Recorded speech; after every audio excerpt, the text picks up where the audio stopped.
Same হঠাৎ করেই অলৌকিক ক্ষমতা পেয়ে যায়। সেম তার অলৌকিক ক্ষমতায় এক মেয়ের কোমরে জন্মদাগ দেখে নেয়। সেমের এ কথা শুনতে মেয়েটি তাকে চড় মেরে দেয়। যখনই পাশে থাকা বয়স্ক লোকের দিকে তাকায়, দেখতে পায় লোকের হার্টে সমস্যা। আবারও বলে উঠল, আপনি হাসপাতালে চিকিৎসা নেন তাড়াতাড়ি। কিন্তু মেয়েটির মনে হচ্ছিল সেম তার বাবাকে অভিশাপ দিচ্ছে, তাই বাবাকে নিয়ে চলে যায় এখান থেকে। লোকটি সেমের কথা বিশ্বাস করে আর হাসপাতালে পুরো বডি চেক আপ করায়। ডাক্তারে তার হার্টে ক্যান্সার শুরু হতেছে তার প্রমাণ পায়। ভাগ্য ভালো যে সেম আগেই বলে দেয়, দেরি হলে লোকটি আসতে আসতে মরার পর্যায়ে যেতে পারত। তখন আর চিকিৎসার সুযোগ হতো না। লোকটি তার কর্মচারী গিয়ে সেমকে খুঁজতে বলে, যাতে তার যান বাঁচানোর জন্য সেমকে ধন্যবাদ জানাতে পারে। ওই জায়গাতে সেম ও তার মাকে দেখতে পায়। মেয়েটির মা একের পর এক প্রশ্ন করতে থাকে। যখন জানতে পারে সেম 3 লাখ ইউয়ান দিতে পারবে না, তাই রেগে দিয়ে দমক দেয় আর বলে সেম তাদের মূল্যবান সময় নষ্ট করেছে আর চলে যায়।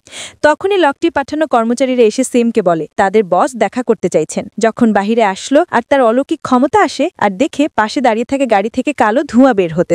সেম এগিয়ে গেল আর ড্রাইভারকে বলল, কিন্তু ড্রাইভার তার কথা বিশ্বাস করলো না আর সেমকে অপমান করলো। তখন সেম তার অলৌকিক ক্ষমতায় দেখলো বড়লোক ব্যক্তির ক্ষতি করছে গোপনে গোপনে আর ওনাকে এই সত্যটা জানায়। কিন্তু ড্রাইভার আরো বেশি অবিশ্বাস করে আর অপমান করে সেম ধোঁকাবাজ বলে। সেম ঘুরে যায় আর 5 সেকেন্ড গুনে যখনই 5 সেকেন্ড হয়, বড়লোক ব্যক্তি হঠাৎ অসুস্থ হয়ে মাটিতে পড়ে যায় আর বমি করতে থাকে। ড্রাইভার সেমকে জিজ্ঞেস করে এগুলা কি হচ্ছে। সেম শান্তিতে জড়ি হাতে নেয় আর তার হাত দিয়ে জাপটি মেরে ধরে। এরপর কালো ধোঁয়া জড়ি থেকে বের হয়ে আকাশের দিকে চলে যায় আর বড়লোক ব্যক্তি সুস্থ হয়ে যায়। সেম জানায় ওনার সকল মুসিবত শেষ। যান বাঁচানোর জন্য কৃতজ্ঞতা জানিয়ে বড়লোক ব্যক্তি তাকে $1 কোটি দিয়ে দেয়। কিন্তু এর চেয়েও শখ হয় সেম যখন হোটেলে পৌঁছায়। সেমে বুঝতে পারে এই সেই লোক যে কিনা দেশের সবচেয়ে বড় ধনী ব্যক্তি। যান বাঁচানোর জন্য উনি সিদ্ধান্ত নেন তার একমাত্র মেয়েকে সেমের সাথে বিয়ে দিবেন আর ওনার পুরো সম্পত্তির মালিক সেমকে বানিয়ে দিবেন।